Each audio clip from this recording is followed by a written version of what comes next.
कहानी बलिदान का मूल्य। एक बार एक विमान में एक बहुत ही खूबसूरत महिला ने प्रवेश किया। विमान में चढ़कर जब महिला अपनी सीट के पास गई तो उसे अपने बाजू वाली सीट पर एक विकलांग व्यक्ति नजर आया जिसके दोनों हाथ कटे हुए थे। महिला को उस व्यक्ति को देखकर काफ़ी घिन हुई।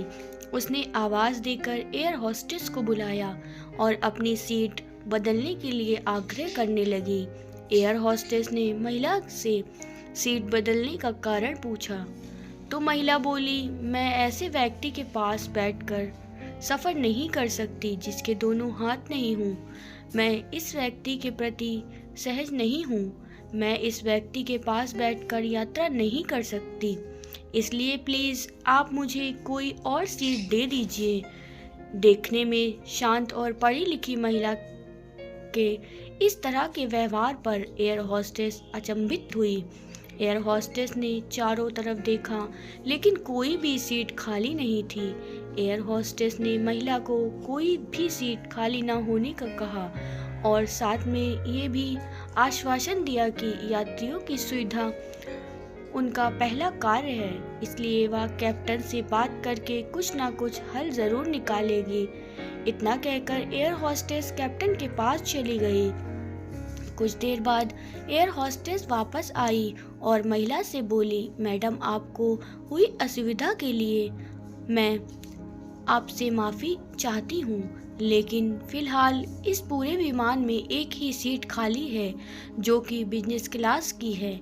जैसा कि मैंने आपको बताया कि हमारी कंपनी का प्रथम उद्देश्य यात्रियों की सुविधा का ख्याल रखना है, इसलिए हम हमारी कंपनी के इतिहास में पहली बार किसी इकोनॉमिक क्लास के यात्री को बिजनेस क्लास में बिठाने जा रहे हैं। एयर होस्टेस की बात सुनकर महिला बहुत खुश हुई और धन्यवाद करते हुए अपनी सीट से उठने लगी।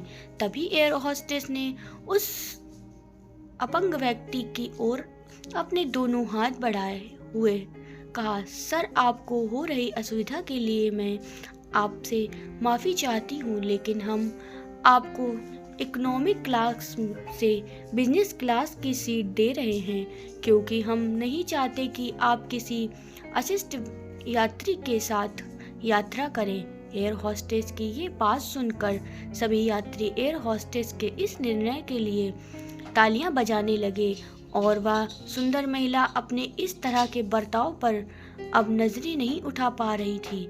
तभी वह व्यक्ति सीट से उठा और बोला, मैं एक भूतपूर्व सैनिक हूँ।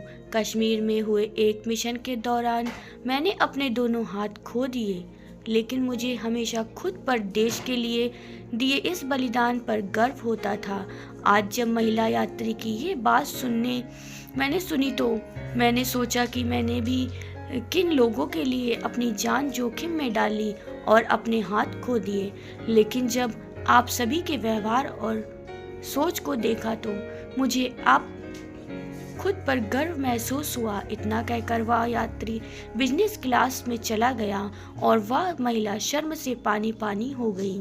उम्मीद करते हैं आपको हमारी ये कहानी ज़रूर पसंद आई होगी। अगर आपको हमारी ये कहानी पसंद आई है तो हमें लाइक करें, कमेंट करें, शेयर करें और सब्सक्राइब करें।